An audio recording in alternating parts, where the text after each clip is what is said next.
Hello, everyone, joining again for the podcast discussion. This is a quick mini thing for a mini special because apparently when we're doing a podcast recording thing planned, they Fizzy Pop decided to drop a mini short for Hazbin Hotel. I mean, Helluva Boss. I'm never going to not mix their names up. Lots of H's. But let me just get it out of the way and say this short did a better job of showing off Millie than her actual so-called episode by far. Yeah. I know that like there's no shortage of people who want to get at that episode, but I mean, I feel like I'm inclined to say let's not kid ourselves there because the things people want to get at there start, end, and are all the way through with Moxie. Like Millie herself, I don't know if anybody has even tried to point out something wrong it did with her there. But no, I mean, the issue though is like that was supposed to be a Millie-focused episode, and it wasn't, and it just made Moxie. Became a Moxie episode for some reason, and a very bad one. Oh yeah, we're talking about the camp one. Yeah, the camp one. So like this short actually like did what that was supposed to do and focuses on developing Millie outside of Moxie. That was even sort of that little end note was like the cherry on top, and like Millie can do her own things without her husband. And Moxie can still be supportive. He can still be him, and for one thing, he can be himself. He's not in battle mode. He's not pretending to be a girl or anything. He can be just himself and be his awesome supporting Millie husband, and be just like and just like kind of not, I don't want to say fade into the background. And his appearance, I agree with you. That camp out that did exactly what the camp episode was supposed to do. It focused on Millie, but yet it did not throw Moxie under the bus.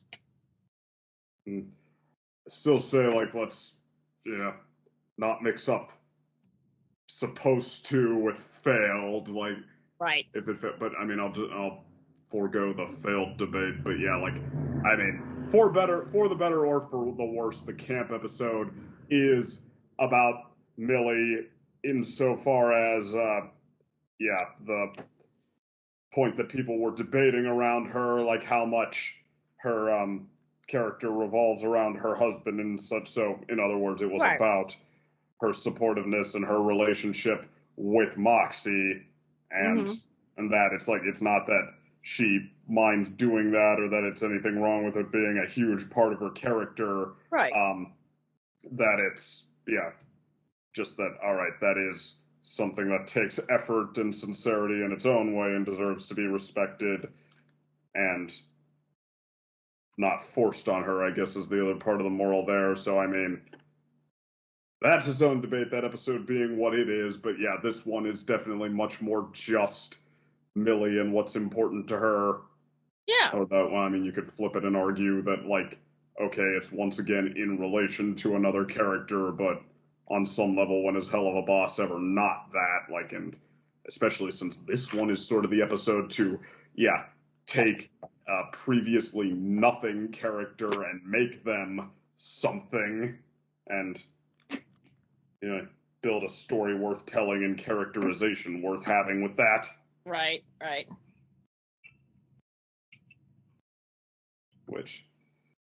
And that did achieve that very well. I thought that, Millie's bonding time with her sister and her, them reflecting on where they're at now and, what they've left behind was really sweet. Yeah, definitely.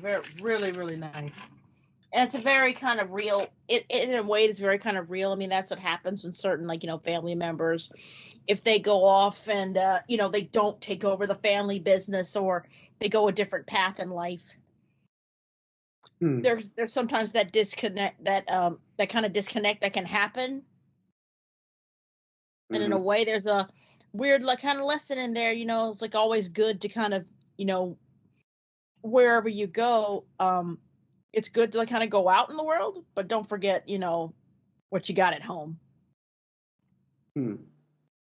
Yeah. Oy.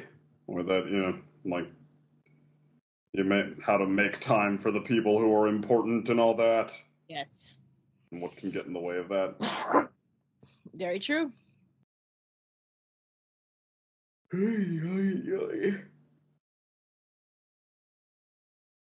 It's also really nice to see Sally Mae be expanded to be a nice, like, a side character that they could possibly use. The next time we go back to Wrath, aside from the Western Energy episode, which was the last time we've been to Wrath. Also, the fact that they had the Bathory thing as the spa, that's clever. That is absolutely clever. Make them literal blood. Make them literal blood baths. Like, I always forget her name is Bathory, but yeah, lady bathe in girl's blood. Yeah, I think he went out. I think it was like I think she like sought out like young girls or like virgin girls or whatever, and just like bathe in their blood, and she thought it would make her beautiful. Yeah, there's actually a manga I read called March Story, in which Lady Bathory is the main villain. Nice. Granted, that's a little deceptive because she's, I think, not even in half of it. But yeah, the obstacle, the antagonist who caused the hero to be on the path we're on, it starts and ends with Lady Bathory. She's a pretty major character at the end, so yeah. Main villain of the story.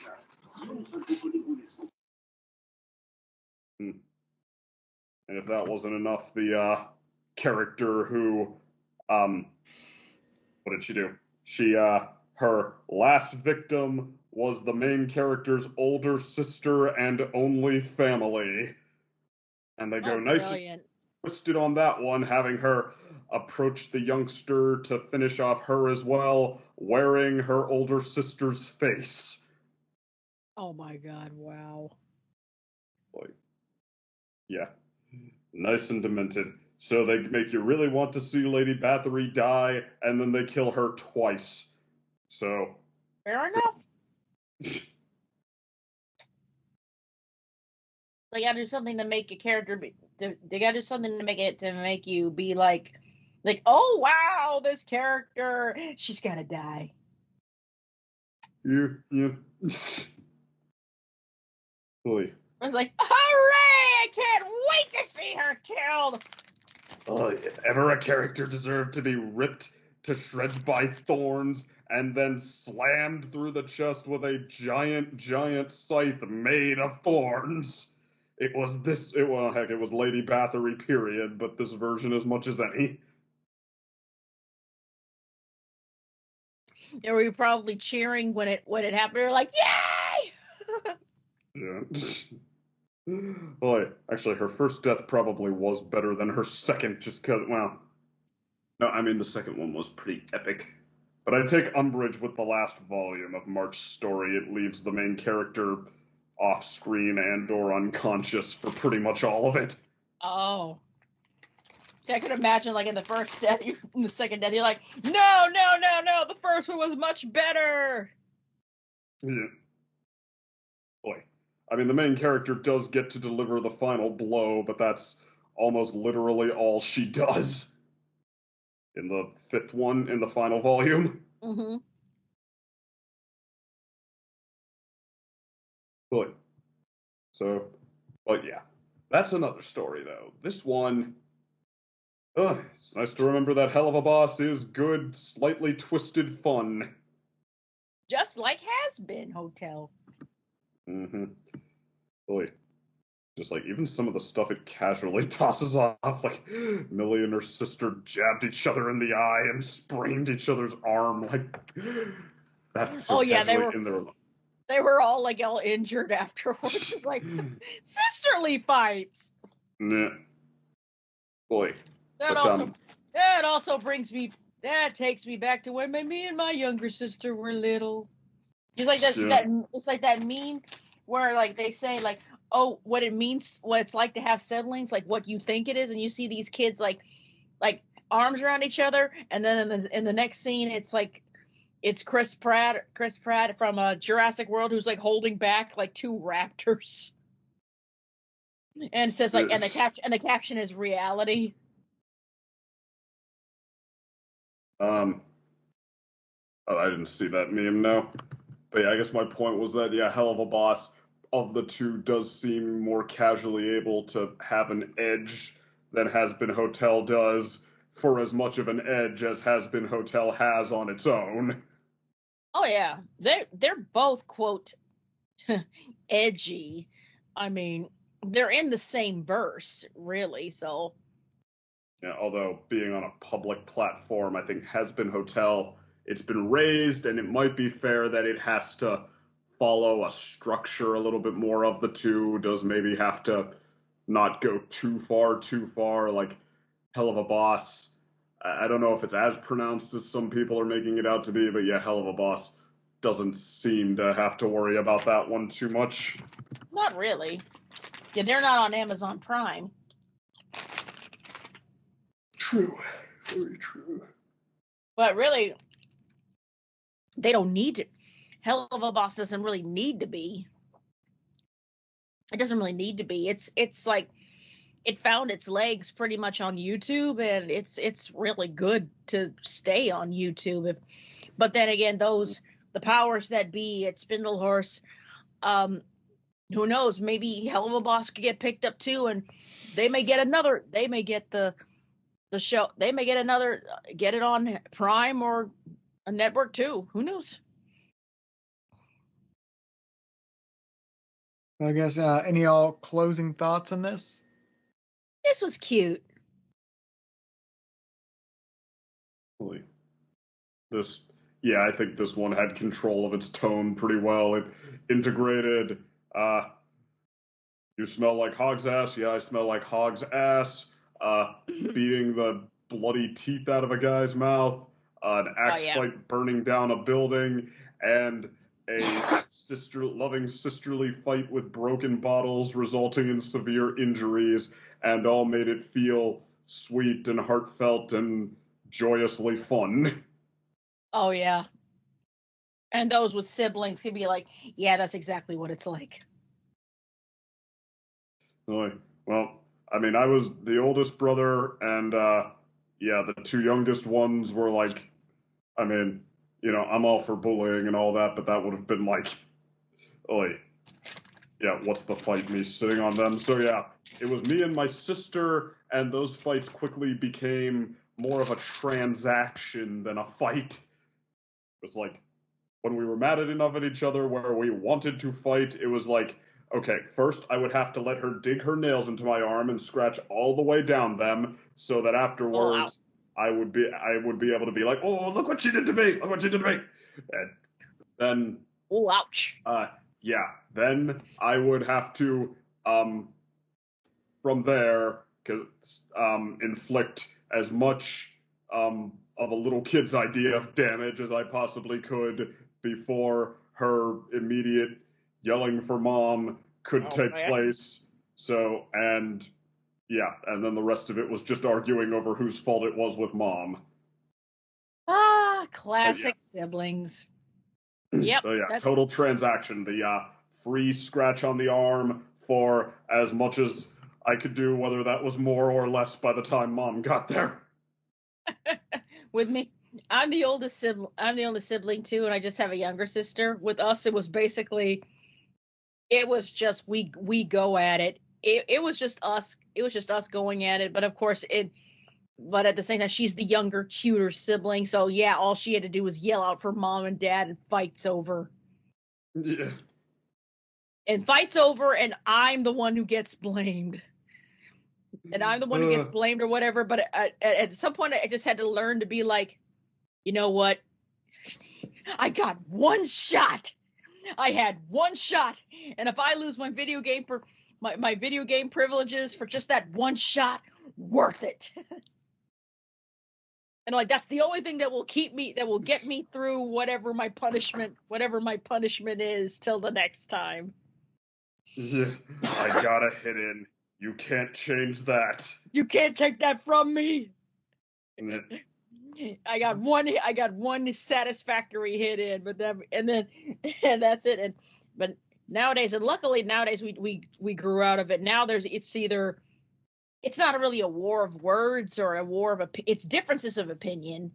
It's differences of opinion, but innately I'm in the stage where I'm like, let's just face it, your sister's smarter than you.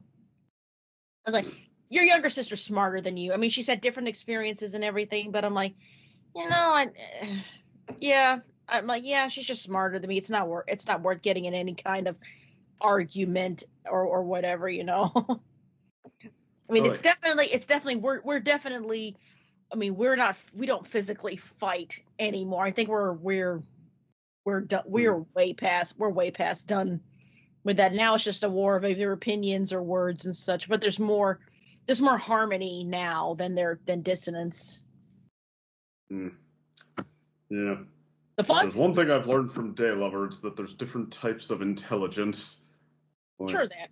Like, I'm the one who does all the math, and also a lot of the, life board, game board, I would definitely be player A for a lot of the, adulting stuff, but not only is she more emotionally intelligent than I am, there's, countless touches where, that stupid, confusing password system just made me get my password wrong again, and now I'm locked out of my entire work account until I'm able to go to work tomorrow. Dave's like, all right, the script, open that, get rid of that. Here, I just set your chances of entering your password correctly. Just try not to screw it up again because I don't think that's going to work twice. Just like, who are you? Wow. We have hacker skills in the marriage. You could have told me that at some point. You could have just said that you were like an animated character of the current century with this. Pretty much.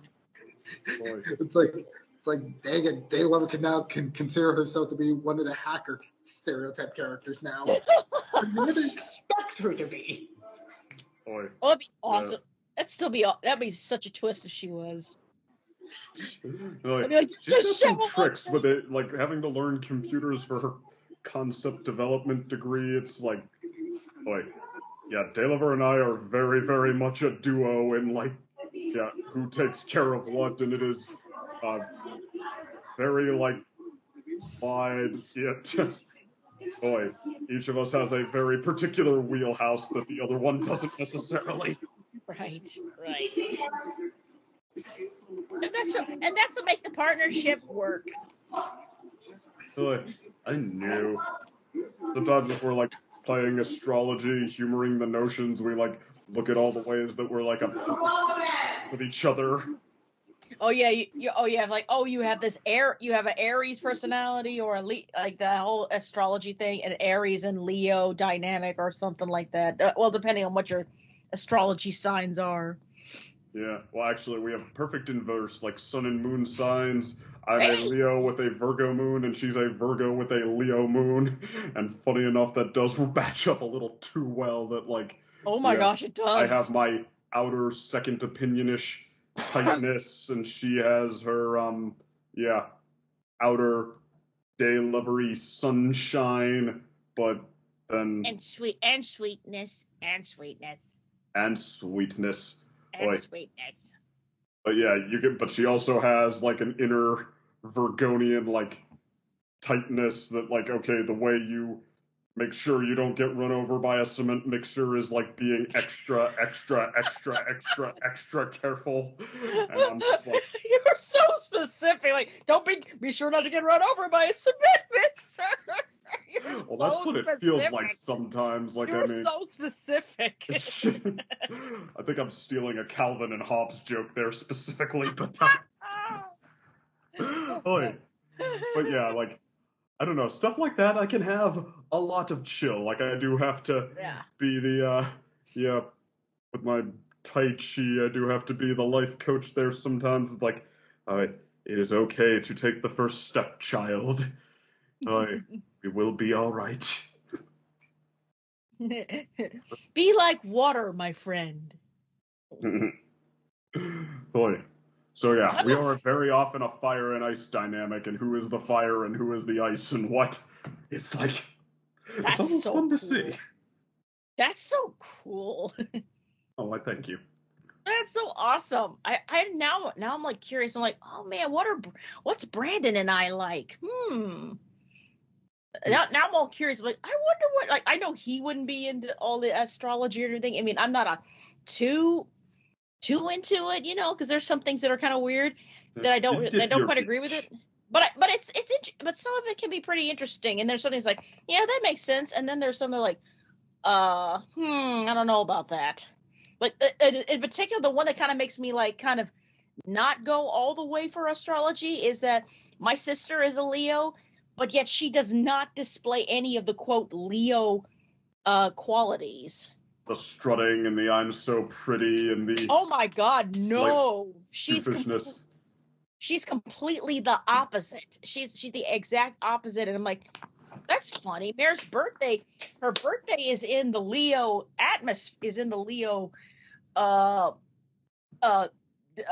range, but yet her attitude is not exactly Leo-ish at all. It's like the exact opposite. Like, I wonder what sign on there is like the opposite of Leo. Well, in my experience, it's often Virgo because every single thing about me that is like not Leonian, every time I really haven't felt like being the one who shines, or every time I feel more like tight and petty than strutting and easygoing, I'm like, say, that quality is real Virgonian, isn't it? I like that. Virgonian. Oh, how Virgonian of you. I like that. And granted, obviously, the realistic thing is that there's only so far you can go expecting any of this to actually mess up, but yeah. Yeah. Really, they do say other stars in your alignment, other star signs in your alignment and all that can swerve one way or the other. Yep. We also have a blast with the Chinese zodiac. Mm-hmm. We have a blast with it, and then I'm like, I don't understand. I was telling her once, I was like, you don't display the qualities of a Leo, but yet you're in the Leo, you're born in the Leo space and such. But then I'm like, oh, moving on to Chinese zoology, you're a rat. She's born on the year of the rat. I had a blast once I found out that 1984 is the year of the rat, and she's oh my god, I had such a freaking blast. So once I found what it was, and every time, like, you remember, like, All Dogs Go to Heaven, right? Oh, I love that movie. That's actually my covert favorite Don Bluth movie. Oh my gosh, so classic movie. Absolutely loved it. And I remember when Itchy was there's a scene that I still remember word for word, when she's talking and he's talking to Charlie, and little Anne Marie is trying to talk to the rat, to one of the rats. Oh, yeah. And she's like, yeah, she talked to you, that makes you a rat. Yeah. And I kept quoting that line to my sister all the time. And I'm like, yeah, I talked to you, that makes you a rat. So I was like laughing so hard, and then but then all of a sudden, whatever makes me shut up is then she found out my Chinese zodiac. I'm a sheep. Mm-hmm. So you both get to throw stuff at each other either way. Yeah, and she's like, "Well, you're a sheep," and I instantly shut up. I'm like, I'm no better. I'm no better. But then the only thing the only comeback I got for it, I'd be like, I may be no better, but you know what? That's pretty bad. But I got one of them. I think I got fairly easy on the horse. But Carlos, any other closing thoughts on this? Like this episode honestly feels like even better than some of the more recent stuff from like season 2 that's not involving Fizzaroli. That's saying a lot. Like, really just feel like Vizzy can really put a major amount of focus, even with like simple characterization, and can really show up a lot. Like it definitely showed like a big step up for like her in terms of like character writing.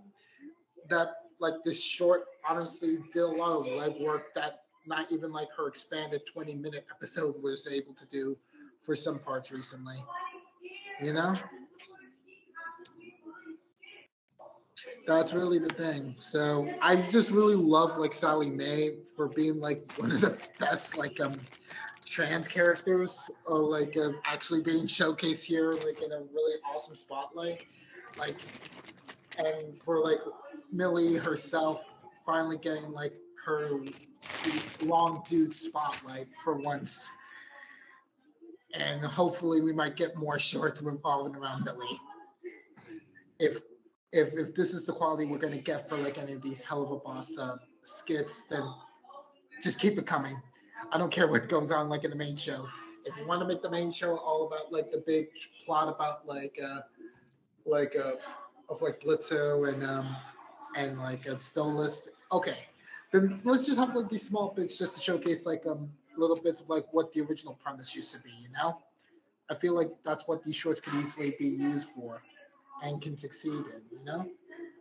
I agree with you. This is also a really nice break from the drama of Blitz and Stolas. Mm-hmm. Mm. Yeah, a lot of a big cleanser work. at least. Mm-hmm. Yeah, if we could get like shorts like this, maybe not have them come very frequently like how you do for like the big episodes for Helluva Boss, but like just actually showcase them like actually doing some of the jobs in there. That way we can't say that we fully abandoned like the original plot for it. Yeah. Mm-hmm. It could deal with like the grievances a lot of like people who react or watch the show really get, you know?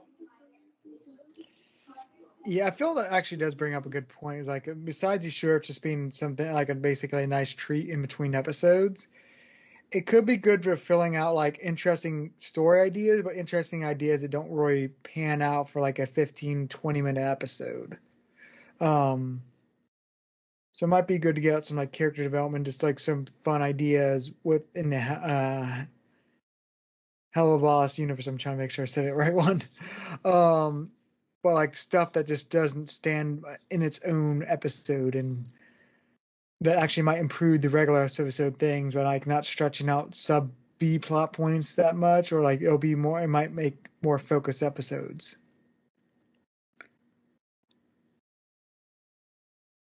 But I guess with that said, see y'all next time. Bye bye.